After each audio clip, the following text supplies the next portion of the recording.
ቤተሰብ ሀባይቦቼ እንግዲህ ሄርሜላ በተፈጠረው ነገር እንዴት ይሄን ነገር ትለኛለች ሩታ በማለት እንግዲህ የሰው ልጅ የሰው እቃ ይዞ ዝም ብሎ ድርቅ ማለት አለ እንዴ? ጉድ እኮ ነው። ልጁንም አላቅም ያለበትን አላቅም ካለች አላቅም ማለት ትችላለች እንጂ እንደዚህ መሆን አለባት ብዬ አላስብም። ብቻ ግን እንዴት ባላደረኩት ነገር ወይም እንደዚህ ባልሆነ ነገር በሚል በአብርሃምና ሄርሜላ በመሀል ተጣልተዋል ማለት ነው። እንዴት ሩታ ትጠረጥረኛለች በሚል ምክንያት ማለት ነውና ሰላም ሰላም፣ ውድ የተከበራችሁ የቻናሌ ተከታታዮች እንዴት ናችሁ? ከኔ ጋር ሁሉ ሰላም ነው። ሰላማችሁ ብዝት ትርፍ ይበልኝ ባላችሁበት ውድ ቤተሰቦቼ እንዴት ናችሁልኝ? ያላችሁልኝ ወይ አለብላችሁ? ከኔ ጋር ሁሉ ሰላም ነው ውዶቼ። ውሏችሁ እንዴት ነበር? ከኔ ጋር ፈጣሪ የተመሰገነ ይሁን፣ ሁሉም ሰላም ነው። ባላችሁበት እናንተም ሰላማችሁ ይብዛልኝ፣ ከክፉ ነገር ፈጣሪ ይጠብቃችሁ እያልኩኝ ወደ ገደለው ስገባ እንግዲህ ሄርሜላ ያው ራሷን እንደሳተችና ሆስፒታል እንደገባች ነው እንግዲህ የተነገረው። ይሄ ማለት ምንድነው?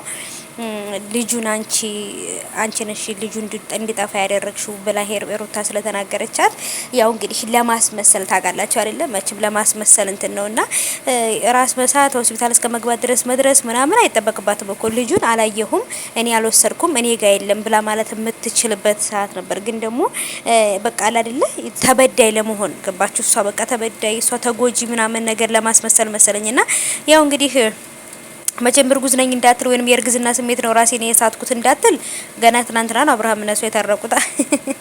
አብርሃም መቼም የሰው ልጅ እንዲያሳድግ ተፈርዶበታል። የራሱ ልጅ ማሳደግ ያቃተው እንግዲህ የሰው ልጅ ያሳድግ ነው።